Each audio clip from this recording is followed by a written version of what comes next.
Welcome to Learning with Lisa, Student Success Beyond Expectations podcast with Lisa Navarra, award-winning educator, consultant, behavior specialist, author, and parent. Welcome to Student Success Beyond Expectations. Do you have a child or even maybe yourself who loves music, or you're looking to help your child find and grab onto a passion, but you just don't know what it is? Music is a great place to go. Music therapy, music lessons have been embedded in research in how it can help your child with your child's flexibility for change, being creative, and being able to generalize these skills in everyday life. Building that passion is so important. If you have a passion, you know exactly what I'm talking about. And today we bring you Nick Farr. He's the director of the Music Academy. The Music Academy has over 300 students, both with and without disabilities. They have an array of different lessons that they provide and services that they provide. You're going to get a whole dose of what music therapy is, what music lessons are, and what those benefits are for you, your child, and your family too. So welcome, Nick. Thank you so much for having me. Nick, can you explain to my listeners here what music therapy is? That's a great question. And the formal definition is rather vague. It is targeted music intervention to address the healthcare needs of an individual by a certified professional.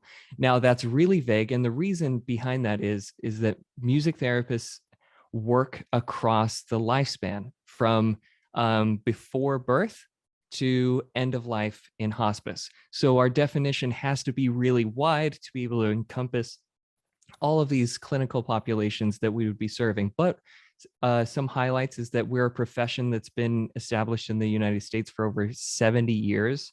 And we're specialists in understanding how music is processed in the brain and within ourselves to provide greater access and understanding of how these pieces can be met. So the way music therapists work really depends on what type of setting, what type of community that they're serving, and it's a really wide and fantastic field. And it's so diverse, being able to really reach so many hearts and minds of so many different types of people. I think I'm hearing you say. And you mentioned something about before birth. Can you talk to me about that? I know when I was pregnant with my son, I played the same classical music CD, and it was a CD back then, no Apple playlists. And he loves music. He plays 4 different instruments now, and that turned out to be his passion. Picking grass on the fields of soccer games was not his thing. No sports, all music. So can you talk to the benefits of hearing music even before a child is born? Yeah, and the one thing in that is that I will out there was a little bit of a marketing scheme that happened a few decades ago about that it must be, classical music and things like that, but it can really be any type of music. And yes, there's a small study that says listening to classical music gives you a 10-minute burst of cognitive function, but really not a significant thing that goes through. But what it does do is it helps build early in those stages of development, the neuron development, sensory tolerance, and also connection to your parents. The experiences that they love and connect with, those stay. So even as they come, yes, their preferences might change as they get older. We all do, right? I think when I was 13, I was listening to hair metal. It's not really my thing so much anymore. Nothing against it, but our preferences change. But it does bring that connection in. And so music therapists in particular, when they're working in that stage, it's about actually preparing for what's called music-assisted childbirth. So they're helping the parents prepare for that stage, and then are also a part of the birth process. Never heard of that. Music assisted childbirth. That's fantastic. And can you tell us what would a music therapy session look like? Oh, well, like I was saying, the type of person that we're working with and where they are in their development and age, it can go so widely. there's really the benefit, the possibilities are endless. But what I will say, there's four main method groups of what an intervention looks like. They are recreation, where we're usually working with the client's preferred music to build and recreate it for some type of goal that is there for a reason, right? Everything is done for a clinical rationale. We also do composition. We're not where we're composing for someone, but with someone to empower them to be creative in their self. Something that's tied to that is also improvisation, right? To be spontaneous, to create with no set place, and improvisation's a wide field as well. And then there's also the last one is receptive music experiences. I think that's what comes to people's mind when they think of what music therapy or music therapist does. But I would say this is just my own personal sample size and opinion, I think it's the intervention we use the least amount, because so much of our clinical research shows that the most engaged we are by being a part of the process, the better the results. So we try, regardless of who we're working with, we find a way to have them as actively engaged in the music making process as they can. Sure. And if it is therapy, and like you're saying, this is a clinical intervention, why would someone come to you for music therapy? We know music is the modality in which the therapy is founded in, but for what types of reasons would they come to you? They can really come for a wide variety of reasons. Even starting with myself, when you're a student clinician, you're encouraged to go. So I had my own music therapist as an adult to explore my own work that needed to be done. But the interesting thing about music is that we can tie it to naturally any domain: cognitive abilities, physical abilities, social skills, communication skills, building up, even so important that I think gets overlooked, building leisure skills for us to do things at home that we love, memory. So there's just so many pieces in there. Speech. We can kind of steal a little bit from the other types of therapies too. Not that we are the specialists in those same areas, but we can reinforce the work being done in those areas as well. So through this therapy session, the child is playing an instrument, I suppose. We can be playing instruments, we can be singing, we can be creating, we could be improvising a musical story to see where it might lead. It's going to, like I was saying, it's going to depend on what the goals are we're going to be working towards. But yes, we're going to be playing, we're going to be singing, we're going to be moving, we're going to be actively engaged in the process. Is there talking about their feelings? Is there talking about what's bothering them, the therapy part, to try and give them the coping skills and problem solving skills? We can use words, but also one of our strengths are to be able to do some of those same things without saying it. To be able to have those type of processes happen in the music. And that, I think, is particularly important with those in the community that we serve that are not as comfortable or as able at their current state to be able to use words to express themselves, whether it's expressively or receptively. So, okay, forget the words. Let's do it in the music. So can you give us an example of maybe a teenager is having a really tough time and has autism? What might that session look like, and what are the benefits of the music therapy session? Sure. Well, just like many types of therapy, I think it's also important to say there's different approaches and philosophies backed by research to go.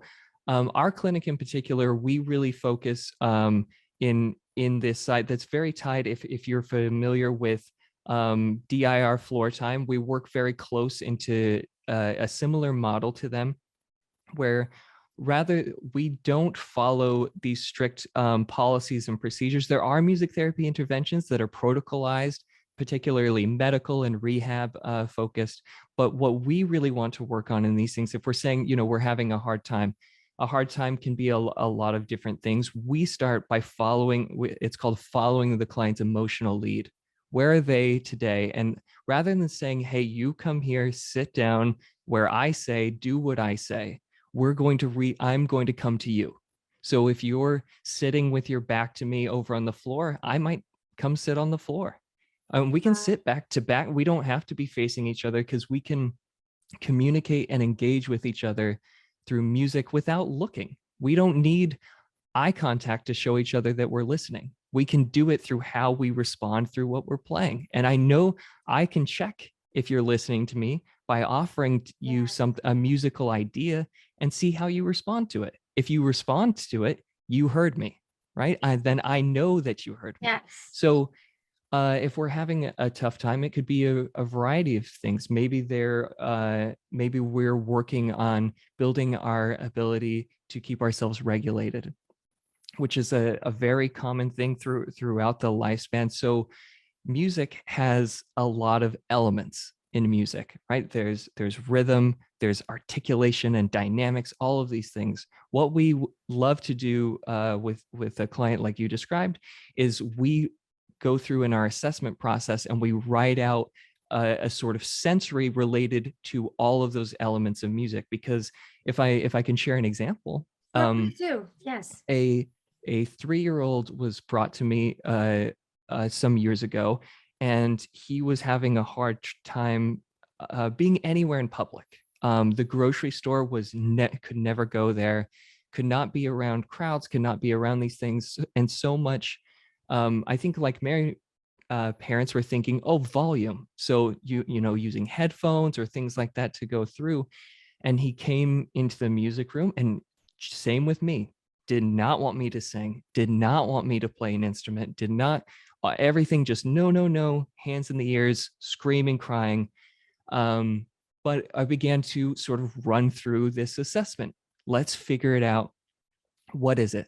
What is it that is the piece that's causing so much distress? And so in my experimenting, I started to figure out that it was not volume at all. It's what we call timbre, which is the quality of a sound. Okay. Timbre. So a timbre, so there's a difference between a trumpet sound and a trombone. Yes. They play the same notes, but the quality of their sound is different, right? It's like a texture. Mhm. The texture is what he seemed to have the most sensitivity to. Okay, and particularly with voices, really sensitive to voices. Okay, so I started with which I thought was one of the least invasive, whisper tones when I would interact with him. He's fine. Now he's tapping a tambourine with me and we're playing through, I'm whisper singing with him. And as he's playing, I start to stretch it. I start to bring more of my voice in and explore register, high and low. And as I'm going through all of this, I can create a little profile of him, of his sensory tolerance and coping. And how does he cope? And then in our treatment over the next few weeks, I slowly, by coming to where he is, and I'm a specialist in improvisation, so we're making a lot of improvised moments. We're building, and I'm just every time I'm working with him, I'm taking little steps to the side in these, just pushing out, pushing out, pushing out. And within a few months, he's banging cymbals in the room. Wow. And singing at the top of his lungs and banging drums. We made a racket in there, and it was a blast. But now, after a few years, he goes to grocery stores. He sings in a children's choir at school. Right? It was just finding these small pieces that he needed to build his own not only just tolerance, but how do I keep myself from being okay? Because there were times we went too far. That's huge right there. It sounds like you really slowed down the process for him in terms of what kind of stimulation he was getting, really defining and establishing where his comfort level was. You built that connection with him as his therapist, number one, like back to back. That's what you want. Okay, we've got that. Sure. Right. And now you've actually taught him coping skills in I think he taught himself. I think okay. that's the thing. I think he did.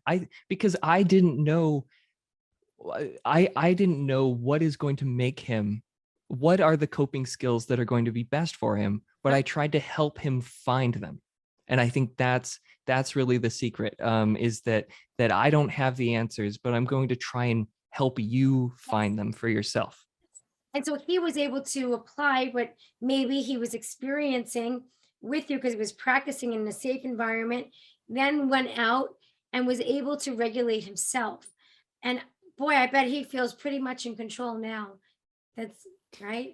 Yeah, and it was such an impact in his daily life, that so much exposure and being able to join groups and be with others. It's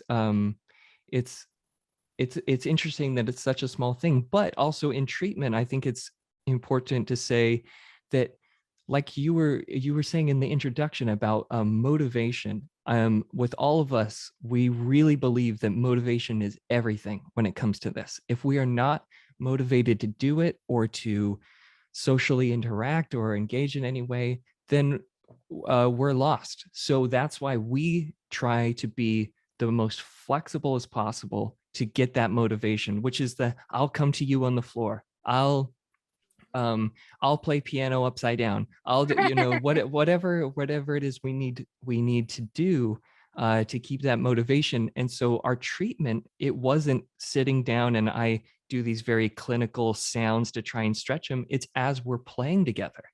We're just making music, in his mind. We're Yeah. having joy, and also there are times where we're angry and we're upset. Let's make angry music. Let's explore these, because there's nothing wrong with those emotions. We just need to know how can we express them, and what better way to let out some rage than hitting drums.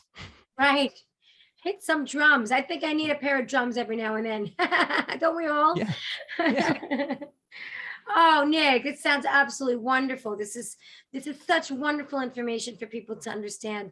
Talk to us about the difference. What is a music lesson compared to music therapy? What does that look like in comparison? That's a great question. In a lesson, I think it's very similar to what you would expect. We have musical skills we're trying to acquire, and so we're going to do that through, whether it's following a curriculum or a custom built curriculum. We're going to be working on things to build skills. So if a piano lesson, for example, we're going to be learning independence in our fingers, how to find the notes, of course, we want to be able to walk out the first day and be able to play a song. Who does that? Because that's the motivation, right? We want to play a song. We will learn scales, but we're going to do them in these small bits, because we don't want to make music work. We want to make music something that you enjoy and that you're motivated to be a part of. In therapy, we're using that same motivation, but then to target healthcare or developmental related things. So we can do almost some of the same musical experiences that you might do in a lesson or something different, but we have different targeted goal areas. So if we're someone that has very low muscle tone and have trouble gripping a pencil to write at school or to hold a spoon and be able to eat, we're going to work on that through how we play music together, not to build the musical skill, but to be able to use that in your daily life. Right. Yes, sure. You're building certain muscles that can be used for other things as well. Yes, and so with that, it also be different training, right? A music education, a music teacher goes to school for music education. They're trained in that. They work in a classroom under teachers and go. A music therapist has a music therapy educate. We study music, but we also study psychology, and obviously a lot of specifics on how music impacts the brain and the body. And we do clinical placements and over 1,000 hours of internship and certifications and licenses. So there's a big difference between us. But what I think we do a little differently at the Music Academy is we do have a diverse staff. We do have music therapists, and we also have music educators. but a majority of our music staff are music therapists, and they do both, Ah, because as it applies to the adaptation to be able to provide lessons, we have a unique skill set that really helps us out in there too. And I know we're here mostly talking about music, but in the last 2 years, we also brought in art therapists, and it's so great. great to have them be a part of us too. Great. Absolutely. Sure. No, I mean, the Music Academy, if anybody's ever interested, you need to really contact them. And Nick will share the contact information with us at the end of this episode. And of course, I'll have that information available for you in the description too. I actually, as a service provider, have referred many of my clients to the Music Academy with great Thank you. success. Absolutely. Once I met the owner, Maria, many years ago, it was an instant kinship. We do our work in different ways for the same purpose, which is all heart. And that's what the Music Academy is. It offers so many different services. So, having that heart also involves the family structure. Have any parents actually said, hey, you guys are having so much fun, or maybe I should be part of this music lesson? Do you ever have parents come and be part of the music lessons or music therapy? Yes to both. And funny enough, when it comes to lessons, a lot of parents seem to say it in a very joking way. And then I usually, do you want to? And and then some of them say yes. So some may come in and have a lesson sort of with their child, they learn together. And we have others that do it separately, or maybe their child comes in for a therapy session and they say, well, I've always wanted to learn to play guitar. All right, come on in. We'll show you how to play guitar. Let's do it. And and the same with therapy lesson or therapy sessions as well. Will parents or siblings can be involved in some of those. In particular, we have we call them a dyad, where it's two come together. We have multiple of those of where it's a two siblings that come to a therapy session together to not only work on the one particular person who has diagnosis and these healthcare, but also to have a space for the sibling, if they are not someone who has a diagnosis, to get their needs met as well. Yes, and that is very important because I know a lot of parents are often looking for things that are positive for the siblings of their children who have that role of it's a different kind of role when you're a sibling and your brother or sister has a disability or a condition, and they need their own outlets too. So what a wonderful way to have a family foundation immersed in something such as music. Nick, does any one individual stay with you? Maybe they taught you something, or maybe they finally connected with you. Who's that one person that you just go back to every once in a while? Oh, there's so many. There's so many. One that really comes to mind is, I think, and I think it also ties into something, that you don't have to have any music ability to come and have services, or I think we have some of the greatest successes with those that people wouldn't think to recommend for it, that may if there are certain people that you know that others have trouble reaching, we often can, and it's beautiful when that happens. I'm thinking about a young girl who has multiple diagnoses, uses a wheelchair, and has quite a bit of physical and limitations and vocal limitations, and so we're figuring out, well, how are we going to reach her? So we, in that,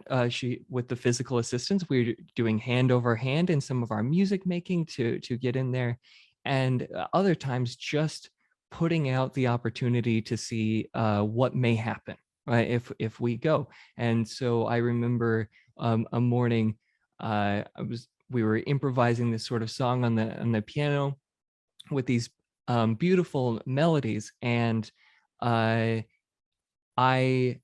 as it was going along, I thought, oh, she's getting a little tired. I think I'm putting her to sleep. It was too lullaby-y. And I played